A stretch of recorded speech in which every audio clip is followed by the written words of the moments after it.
Welcome to the ISM Rochester October membership meeting. I would like to mention that our events for next month will include, so on November 9th, we will host our monthly Lunch and Learn, and our topic is going to be key elements of project management for supply chains. November 16th, we will have our next membership meeting with the topic of supplier payment strategies, which I know is a topic that everybody is probably going to be interested in.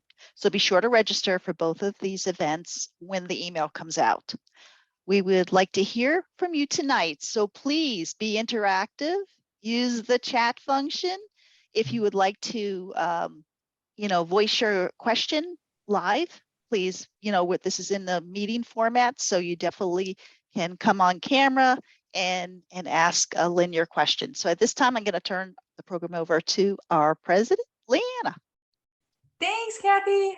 Hi, everyone. Hope everyone's doing well. I can't believe it's already October. It's crazy. But thank you all so much for joining our October membership meeting.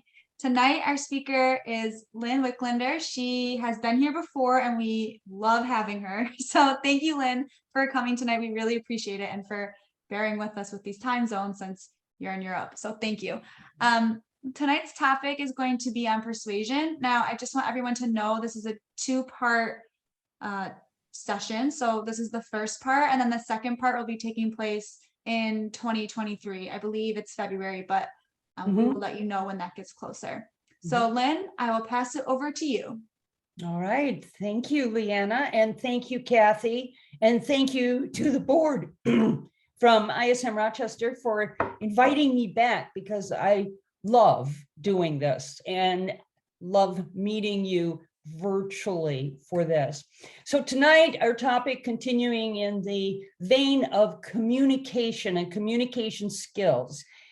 For if any of you were present at the other courses or the other sessions that I did, it was on the basics of successful oral communication. So if you were involved in one of those other sessions, there's a couple of things that will look familiar to you. But if you weren't in those, you're going to get a fresh start with persuasion. Now I'm going to bring up my slide deck to get us started on this. And I did practice with Kathy ahead of time, so I feel confident about how this is going to work. And let's bring this into action here. All right. Now, persuasion in the field of communication. Persuasion is probably the largest and the most complicated subject within that field of communication. There have been hundreds of books written about persuasion, and persuasion has been an identified rhetorical technique, that is speaking technique, for, I don't know, probably as long as people have been speaking. And we now, in the year 2022 and beyond, we live in a world that is absolutely awash with persuasive messages. We're getting hit with persuasive messages thousands of times a day. If you're leading a normal, whatever normal means, but if you're leading a normal life, i.e. you're not living in a cave someplace, you are getting hit with persuasive messages all the time. In fact, we're getting hit with so many persuasive messages that we don't even identify them as persuasive messages, but they are. Persuasion is at the very core of advertising. It's at the very core of politics. It's at the very core of the majority of media content. And in fact, nobody could have predicted the effect that the use and success of persuasive messaging when it comes to social media. So it's a huge topic. I'm going to try to keep it compact today, but most of all, keep it useful for you. So we're going to start by taking a look at what persuasion is. That is, what is the definition of persuasion? Now, this is the pure definition I'm bringing up, and that is persuasion is moving people from one position to another. It's that straightforward. There is nothing negative about persuasion, and there's nothing positive about persuasion. It is neutral from the beginning. But it has a bad rap. You know, people kind of spit the words out about, oh, I'm being persuaded, or she tried to persuade me, or he tried to persuade me, or I tried to persuade my kids, or whatever. And that's really too bad, because persuasion is an incredibly powerful and an incredibly valuable technique to have in your back pocket as a communicator. Now, persuasion, again, from a communication standpoint, is a tool, a specific planned technique that uses 4 different medias, if you want to think of them this way. One is the rhetoric of persuasion. That is, what do we say or what do we write? So that's rhetorical persuasion.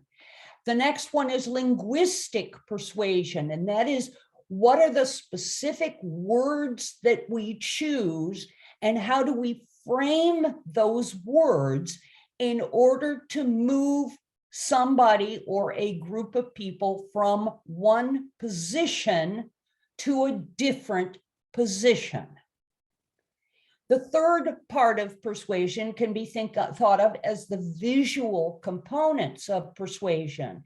And that is images of moving images or drawings or whatever visual support that is brought into play, graphs, charts, data that's brought into play in order to be persuasive. And then the fourth one, which is actually really interesting and it's quite subtle, but that is an auditory component of persuasion. And the best way to think of the auditory component of persuasion is to think about a theme song. Think about how television programs or YouTube programs or movies bring you in to a specific position just by the music that's being played. So these are the basic technique tools that are available within the category of persuasion. Now, I'd like to give you a little bit of a story here that identifies what I call the most simple form of persuasion, and that is a carrot or a stick. Which is it? And this is how most people will think about persuasion as a topic. You're either going to get beat up for not doing something or for saying something or for behaving in a certain way, or you're going to get a present. You're going to get a carrot or candy or whatever trips your trigger here. But that's very, very simplified persuasion. But in fact, persuasion exists on a spectrum. And the story I'd like to use, it's a kind of a short case study that identifies this spectrum of persuasion. Now, I haven't met any of you in person, but I'm going to take a giant leap of faith here and assume that most of you don't remember before there were seatbelts in cars. All right. I'm going to assume most of you, you've seen perhaps cars that didn't have seatbelts or seen them on display, but I suspect that most of you grew up with seatbelts in your cars at home. And you certainly have seatbelts in your cars now. Seatbelts, and the story about seatbelts is actually a great study on the spectrum of persuasion. Now, I'd like you to read this. Take just a minute or so and read what I've put up on the screen about the debate around seatbelts.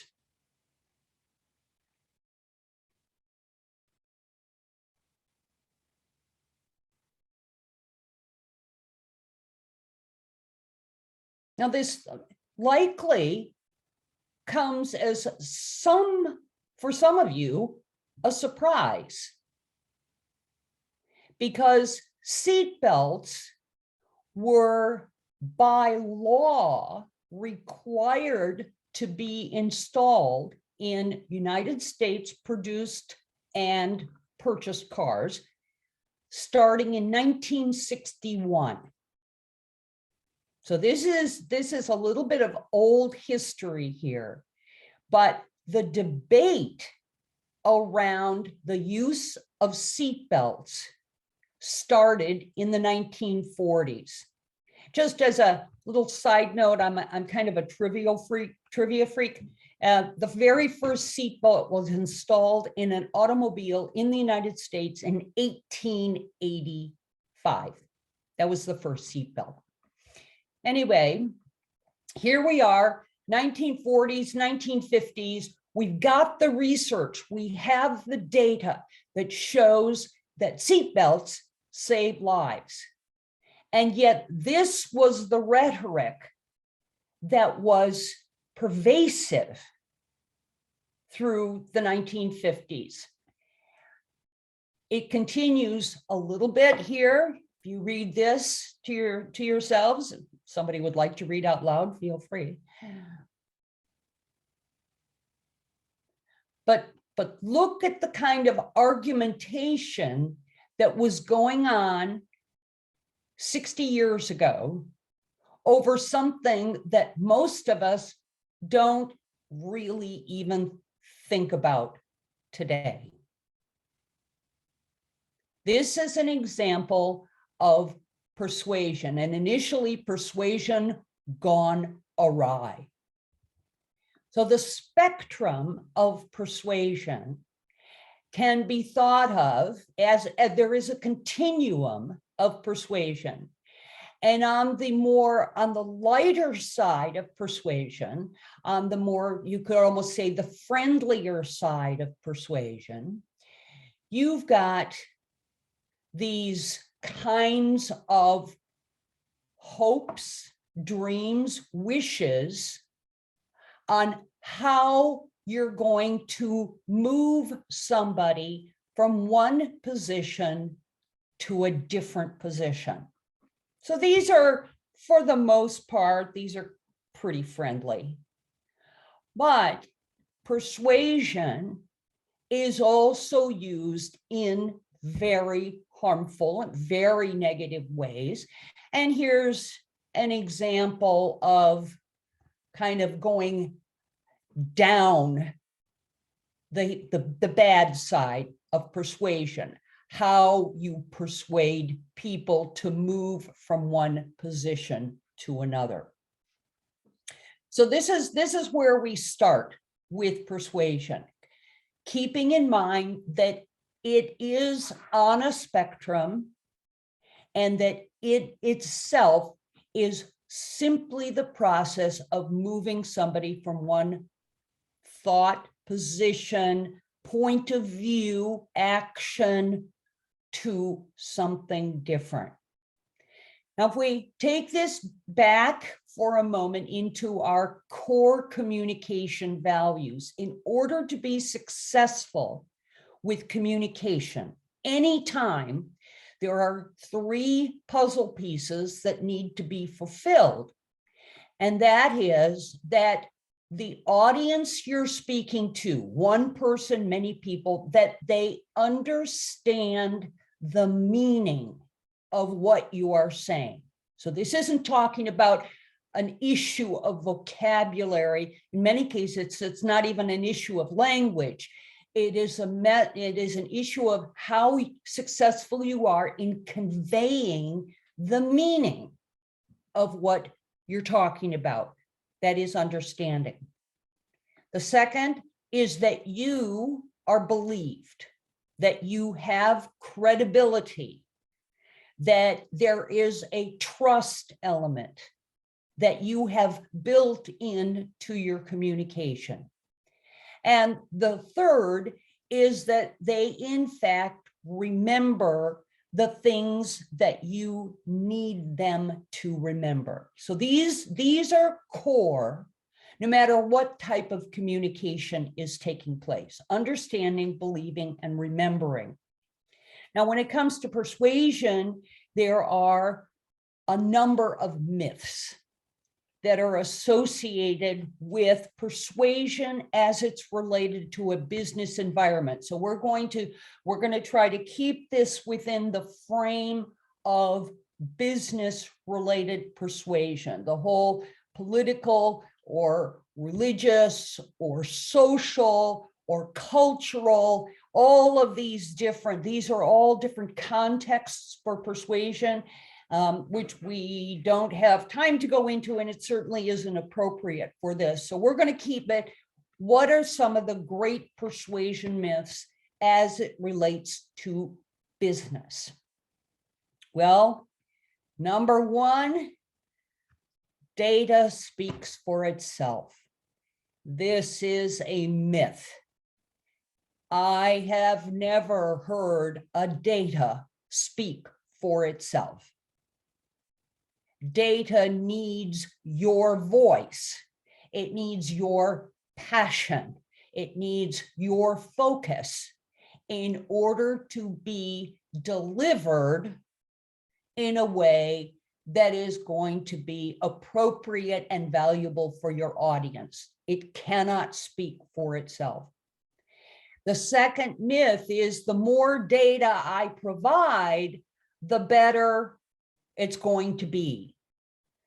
Now, this is a tough message for those of us that have been living in technology fields, because our passion is data. We believe that if you tell people everything about the data, they will see things your way. If I tell you everything I know, you're going to see things my way. Ain't going to happen. There is so much more to being persuasive than just throwing data out at people.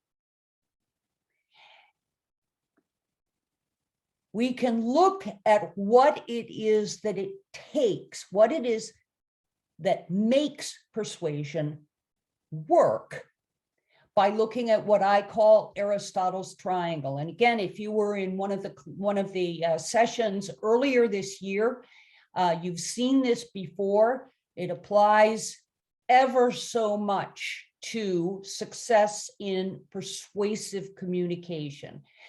Aristotle's triangle is a way of describing 3 specific characteristics that you as a speaker, as a persuader, 3 things that you need to keep in mind. And this has very, very much to do with your own behavior. And the first one is, are you showing emotion? Because the fact is, we make all of our decisions. All of our decisions are made first with emotion, and then we back up that decision with data. So how are you using your emotion, your pathos, in order to be persuasive? The second element is your ethos or your credibility. And credibility isn't something that you have all the time. Credibility is something that you have to earn every single time you're speaking to a person or to a group of people. It's not something that you get credibility one time and it's there forever. I often tell the story that one of the most disappointing moments of my professional career was when I had been looking forward to hearing the CEO of my company at that time speak. I was so excited because he was the CEO. I mean, he was the big cheese. And he got up and started speaking, and within 30 seconds, he had completely lost me. I divorced myself from him mentally because he didn't have credibility. In that moment, it was a lost cause. So credibility is something you earn all along the way. The third piece of the puzzle is, what facts do you have and how well do you present those facts to whoever it is you're trying to persuade?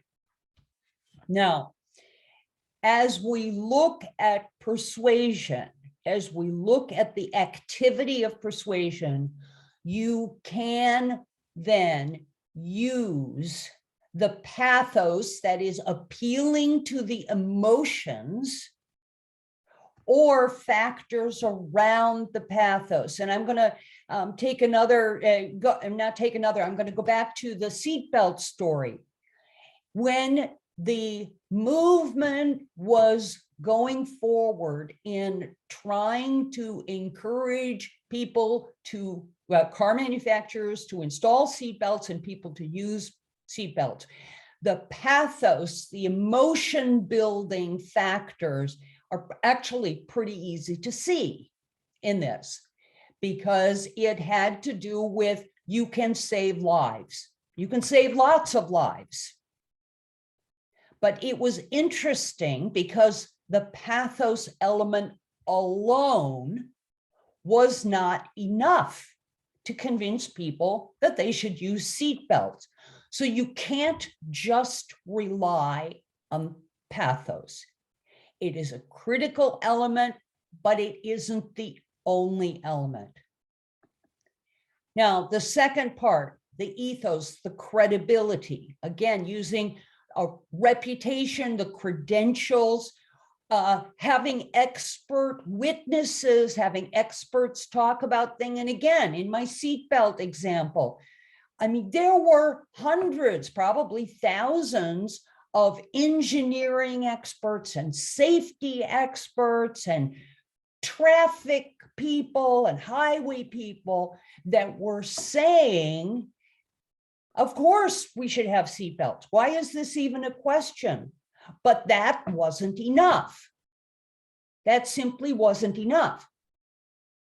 And then they brought in the third element, the logos, the research, the data, the statistics. They had years and years and years of examples for support of seatbelts, but that alone wasn't enough.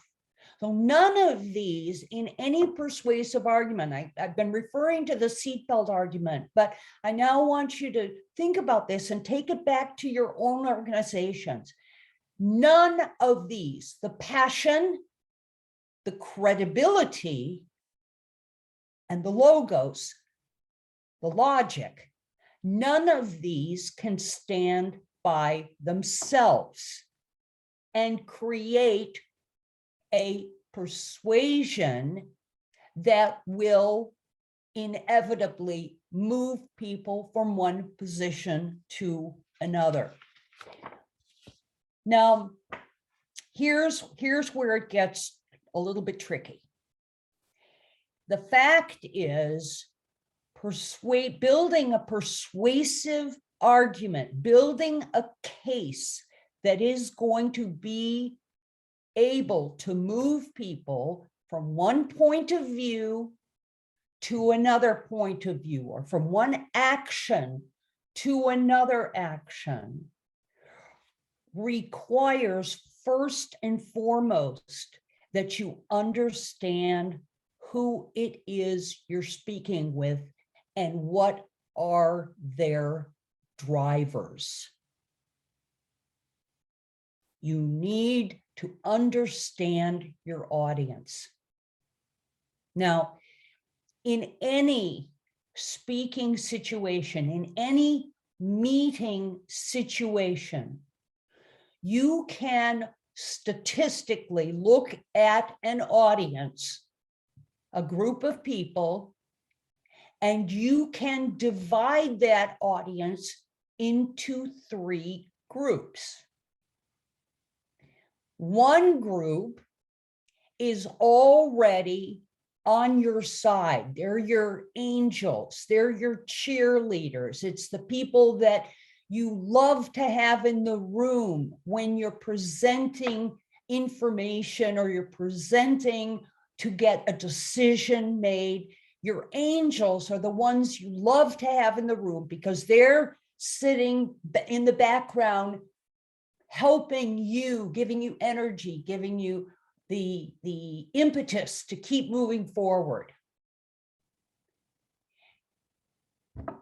On the other end of the spectrum, you can statistically assume that there are people in the room who disagree with you. In fact, they disagree with you so strongly that before you've ever opened your mouth, they've disagreed with you. They don't even know what you're going to say, and they disagreed with you. And we call these your lost souls. These are lost souls. So no matter what you say, no matter what kind of case you bring forward to leading to a decision or to some kind of a change in your organization or to initiate a project, the lost souls are not going to be on board. Again, statistically. And then in the middle, you have the people that we call the fence sitters. And the fence sitters are those individuals that haven't made up their mind either in your favor or against you. They're coming in relatively open-minded. So this, again, you can think of this as being on a spectrum. One end is the lost souls. The other end are the angels. And in the middle are the fence sitters. Now, these groups, again, we're speaking statistically, these groups are not equally represented. The lost souls, statistically, will represent 15 to 20% of any group. 15 to 20% are coming in harumph. I don't agree with whatever she or he is going to say, and that's it. On the angel side, you have about 15 to 20%. Okay, it's all good. No matter what, you tell me the moon is green cheese, I believe you. It's all good. All right, so 15 to 20% on the ends. That means that you have 60 to 70% fence sitters. Again, statistically, 60 to 70% fence sitters in any meeting you go into. And that's kind of a tough statistic to swallow, that 15 to 20% are against you, and another 60 to 70% haven't made up their mind at all. Because we certainly would like to go into decision-making meetings with a higher degree of confidence than that. But that's real life. Now, how does this apply to the persuasion part of this? If we start talking about creating persuasive messages, you can say that we have 3 types of messages that we need to prepare. That is what we call response shaping. And these are messages that are specifically directed to people that have not made up their mind already. This is for the fence sitters. The second type of message is response reinforcing, and these are for messages that are specifically designed to speak to those people that are already predisposed to a positive response. And the third type of persuasive message is response changing. And that is the message that is directed to the lost souls.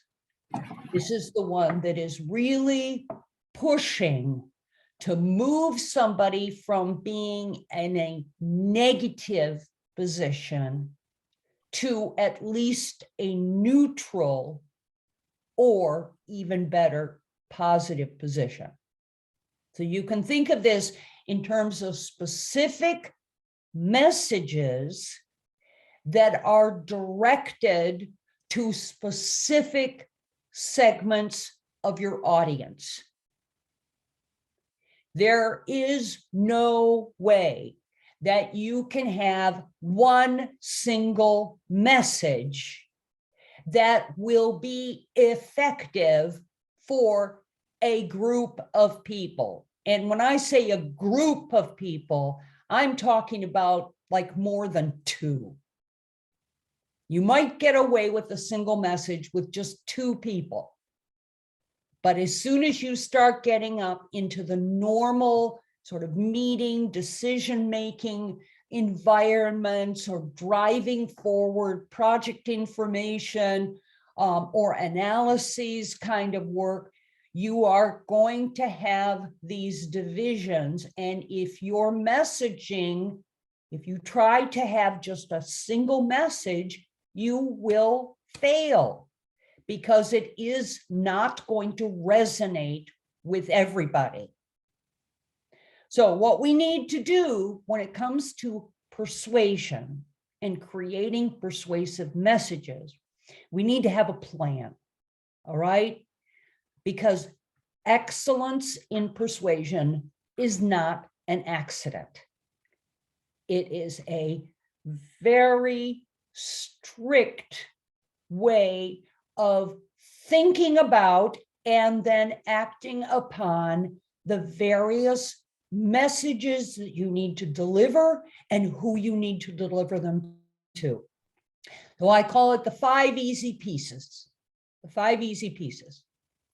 Now, the first piece of this puzzle, of this formula, is you need to know the needs. That is, you need to have clarity in your mind as you are thinking about developing the messages.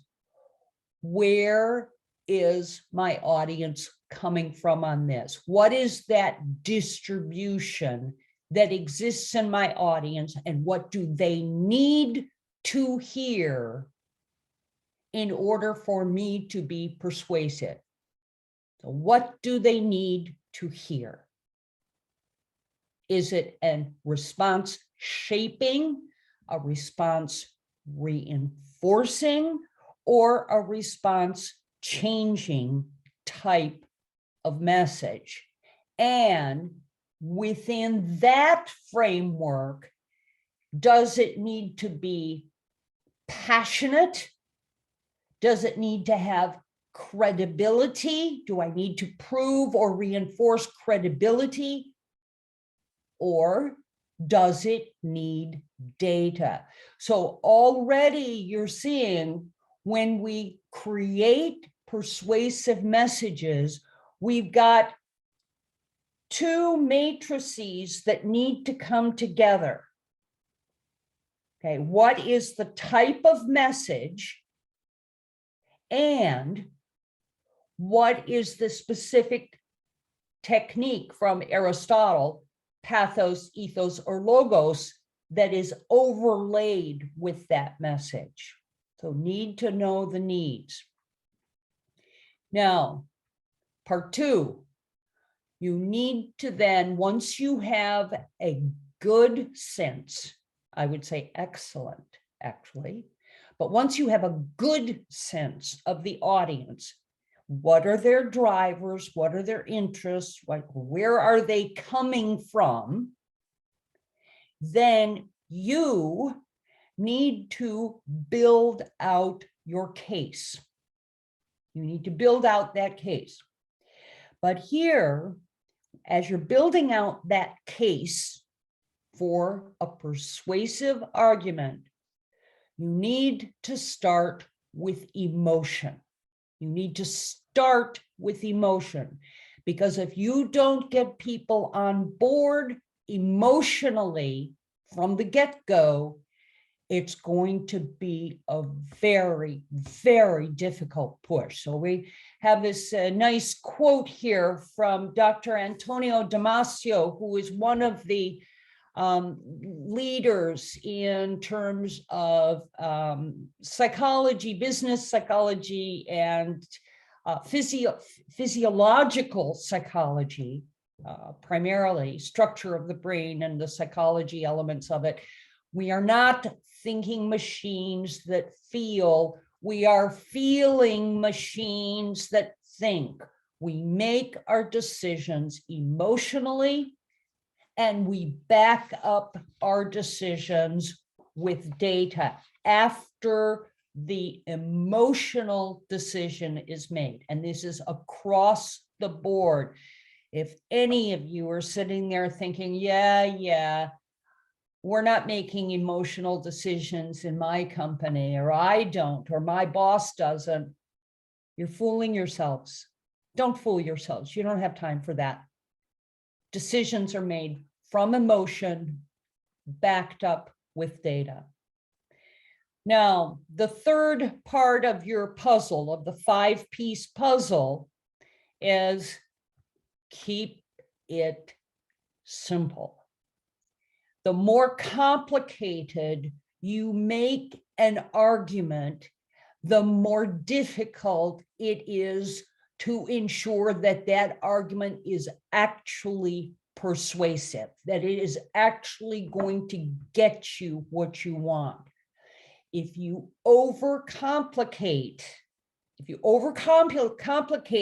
the messages, if you overcomplicate them, if people have to think too hard to understand the message you're delivering, they will give up. They will give up trying to understand it. And this isn't because they're stupid. It is because they lose patience. They simply lose patience. So keeping it simple. Bewilderment and confusion are not a persuasive technique and are certainly not a persuasive strategy. So please forgive my language if anybody's offended, but the old baffle them with bullshit never works. It will never get you what you want. And in fact, it may backfire. So keep it simple. Next, what I call don't forget the ask. Now, what do I mean by don't forget the ask? Well, very often, and I'm speaking about a whole bunch of years of experience, but very often in business environments, individuals will create really magnificent presentations. They're really outstanding documents.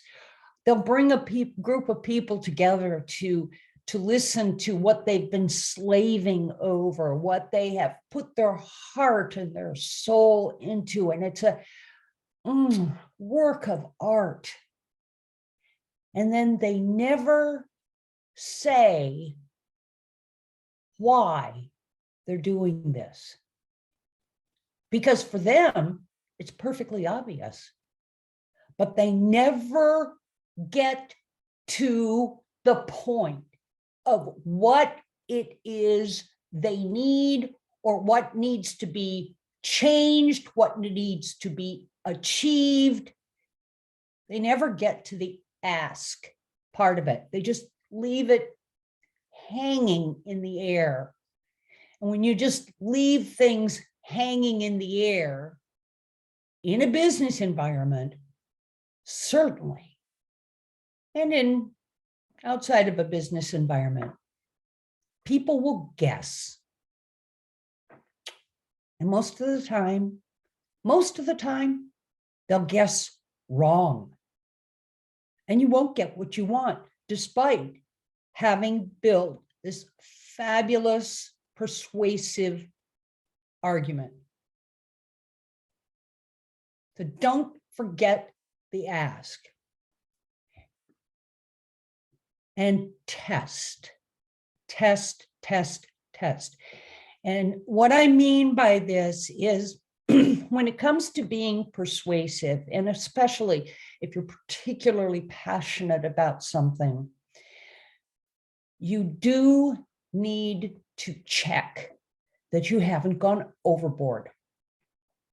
You do need to have somebody that can kind of be your Jiminy Cricket conscience on your shoulder, somebody that you can trust to give you honest feedback of if the different examples, the different messages that you have put together, if they are going to be acceptable. Now, please note, I am not saying agreed upon, but that they are acceptable, that they are digestible, that they are not offensive, and that they are likely to move you forward in whatever it is you're trying to be persuasive about. But you need to test. Success in this and any communication activities is not an accident. It takes hard work, a lot of hard work, commitment, and being able to take that step back and consider what the different positions are likely to be. And you don't have to overcomplicate it, but consider what the pushback is going to be, consider where the agreement is going to come from, and consider what you can say and how you say it in order to bring people who may be neutral on board. And in this, I use a phrase, beware of the curse of surrogate thinking.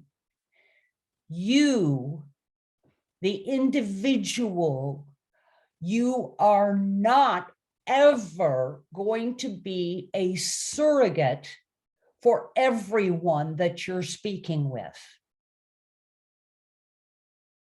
You may be an appropriate surrogate for one or two people, or a surrogate for those people that are on board with you already, your angels, but you cannot be a surrogate for everybody. This is why you need to test. This is why you need to check it out as you build your persuasive arguments.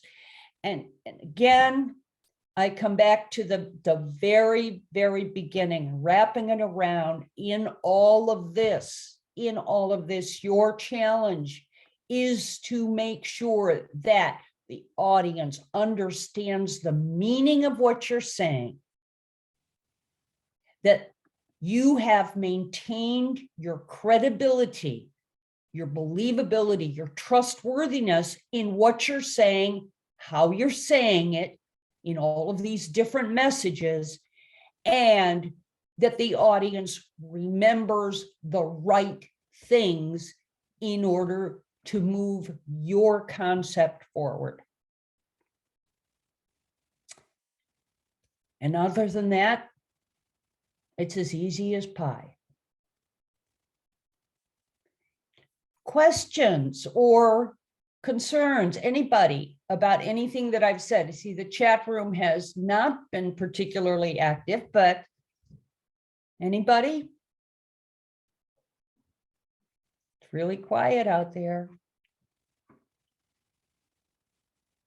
It's really quiet. It is Feel free to quiet. go off mute. Yeah, I was gonna say, feel free to go off mute if you have any questions or anything like that. We'll give everyone a minute or two. If you're not comfortable asking your question here, you can always email us as well tomorrow and we can send it on to Lynn. All right. Well, as I said, and as Leanna said,